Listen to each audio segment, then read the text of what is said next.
Hi, this is William here, and today we're going to talk about productivity in the internet.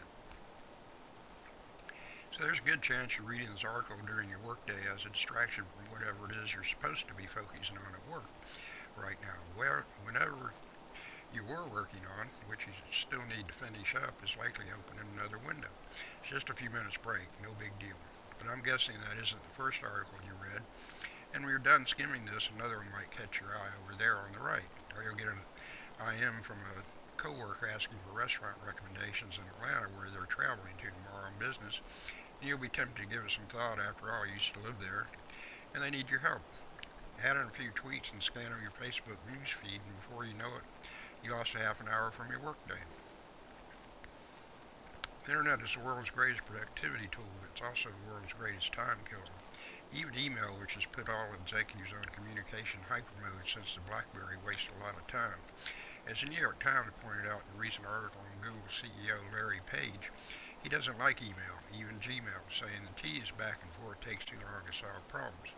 One time he forced two executives to settle a dispute, which they had been waging over email in person before leaving the room. Email probably wastes time in your everyday life, too. Say an email comes in from your boss or new business prospect that you believe requires a grammatically correct, well thought out yet email brief essay. It could take you 30 minutes to write, but you can say it all in 30 seconds or less.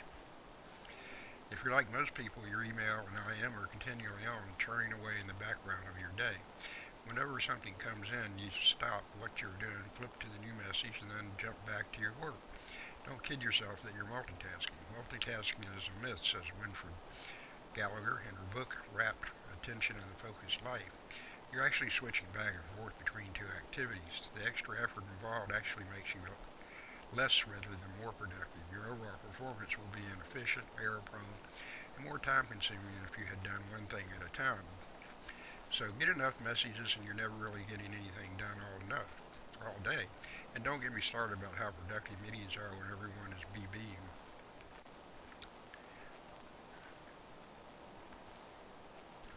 My goal isn't to tell you if you're a giant slacker fritting away your work days. Instead, think about it in reverse. Imagine how much you could get done and how many fewer hours you would have to work if the internet weren't killing your time. Just think about what you could do with all that extra time. Go to the movies, hang out with your kids, or heaven forbid, work more and be so much more productive that your distracted peers that you'll get promoted faster and make more money. Here are a few things I've learned to do that help me get the most out of my day. Turn off the internet message. Unless you have a compelling reason for real-time IMing with someone, for example, you're communicating with a colleague on an airplane and IM is the only choice, turn it off. IM is simply an invitation for people to interrupt your work and ask you trivial questions. Check your email only a few times a day. Email is asynchronous. Senders don't expect an immediate response.